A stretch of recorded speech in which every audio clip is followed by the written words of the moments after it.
जनकपुर से पशुपतिनाथ मंदिर काठमांडू की यात्रा के दौरान जो पहाड़ी रास्ता आता है, वह नेपाल की अद्भुत प्राकृतिक सुंदरता और विविधता को उजागर करता है।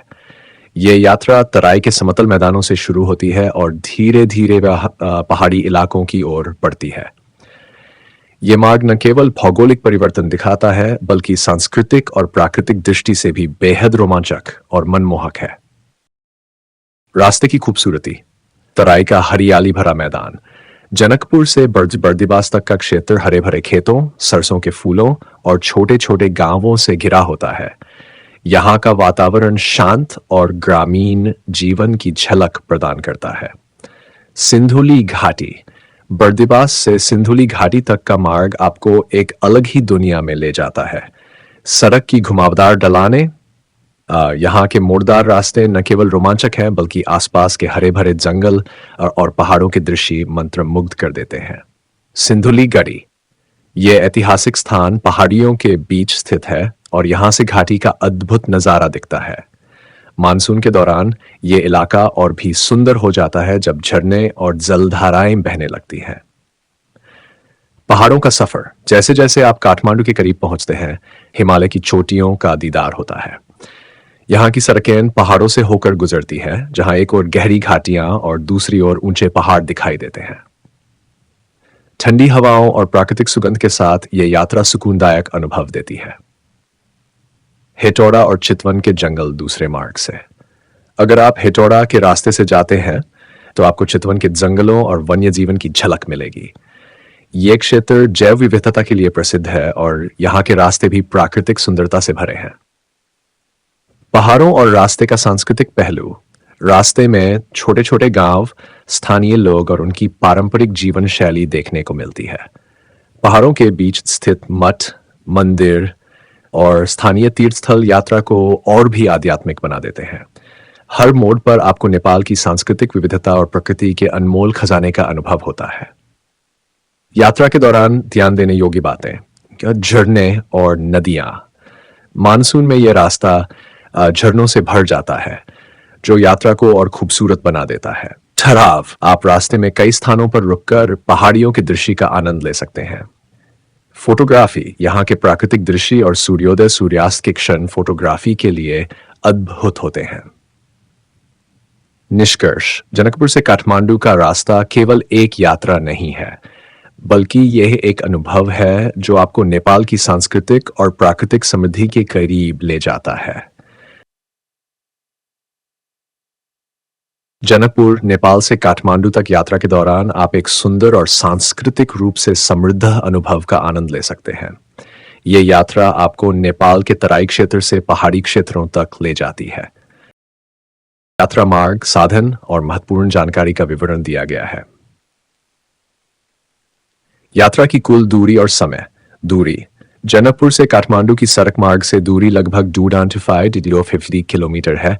मार्ग पर निर्भर करता है। यात्रा का समय, सड़क मार्ग से यह यात्रा 7 घंटे तक लग सकती है। यात्रा का समय मौसम, सड़क की स्थिति और चुने गए मार्ग पर निर्भर करता है।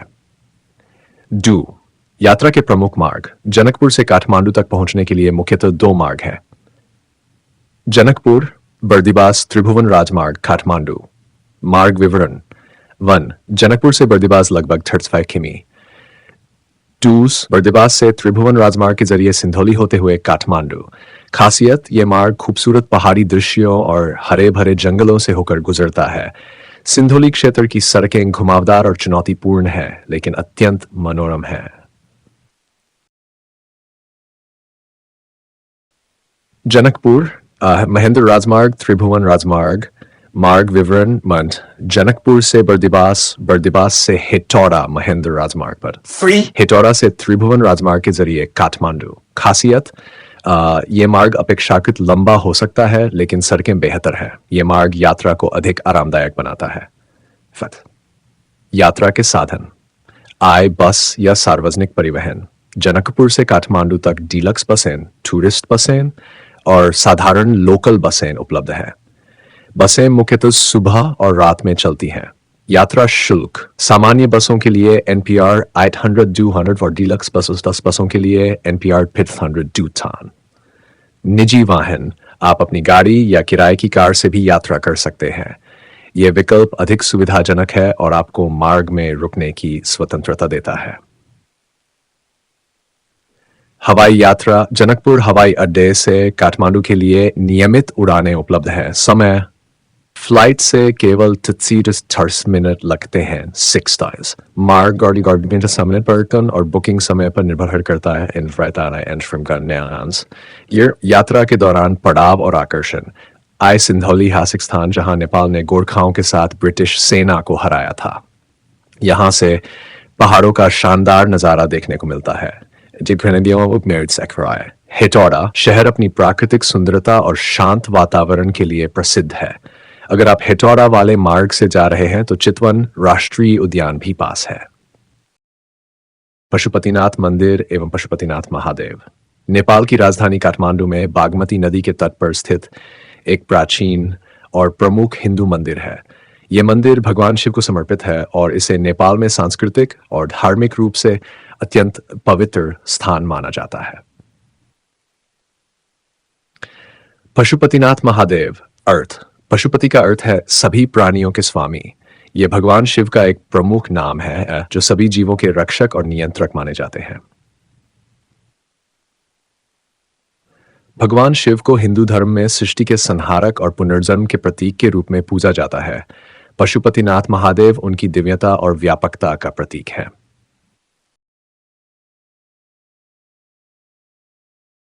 इतिहास और निर्माण। इस मंदिर का निर्माण 5वीं शताब्दी में किया गया था, लेकिन समय समय पर इसका पुनर्निर्माण हुआ।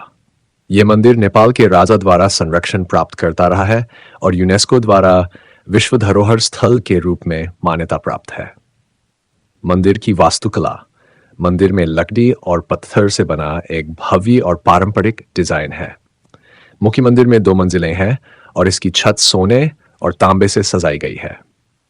मंदिर के चारों ओर मूर्तियां, सजावट और नक्काशीदार द्वार इसकी भव्यता को बढ़ाते हैं। 3. शिवलिंग। मंदिर के गर्भगृह में भगवान शिव का पंचमुखी 5 चेहरों वाला शिवलिंग है, जिसे भगवान शिव के विभिन्न रूपों का प्रतीक माना जाता है। सौर। बागमती नदी का महत्व। यह नदी गंगा की सहायक नदी मानी जाती है और इसे पवित्र माना जाता है। श्रद्धालु यहाँ स्नान करते हैं और दिवंगत आत्माओं के लिए अंतिम संस्कार करते हैं। पशुपतिनाथ मंदिर में प्रमुख धार्मिक आयोजन। महाशिवरात्रि। यह त्योहार यहाँ बड़ी धूमधाम से मनाया जाता है। इस दिन लाखों श्रद्धालु भगवान शिव की पूजा अर्चना करने के लिए मंदिर में आते हैं। साधुओं और नागा साधुओं का यहाँ विशेष आकर्षण रहता है। श्रावण महीना। श्रावण के प्रत्येक सोमवार को भगवान शिव की विशेष पूजा होती है। तीज पर्व। यह महिलाओं का विशेष पर्व है जब वे भगवान शिव और माता पार्वती की पूजा करती हैं। पशुपतिनाथ का आध्यात्मिक और सांस्कृतिक महत्व। पशुपतिनाथ मंदिर केवल हिंदू धर्म के अनुयायियों के लिए एक पवित्र स्थान है, बल्कि यह सांस्कृतिक, ऐतिहासिक और पर्यटक दृष्टि से भी अत्यंत महत्वपूर्ण है। यहाँ विभिन्न देशों से श्रद्धालु और पर्यटक आते हैं जो इसकी सुंदरता और पवित्रता से प्रभावित होते हैं। मान्यताएं और श्रद्धा। ऐसा माना जाता है कि पशुपतिनाथ मंदिर में पूजा अर्चना करने से भक्तों को मोक्ष की प्राप्ति होती है। यहाँ की आध्यात्मिक ऊर्जा भक्तों को शांति और आनंद का अनुभव कराती है। माटी मिथिला के YouTube चैनल पर आप सभी का स्वागत है। इस पेज को लाइक, सब्सक्राइब और कमेंट जरूर करें। धन्यवाद।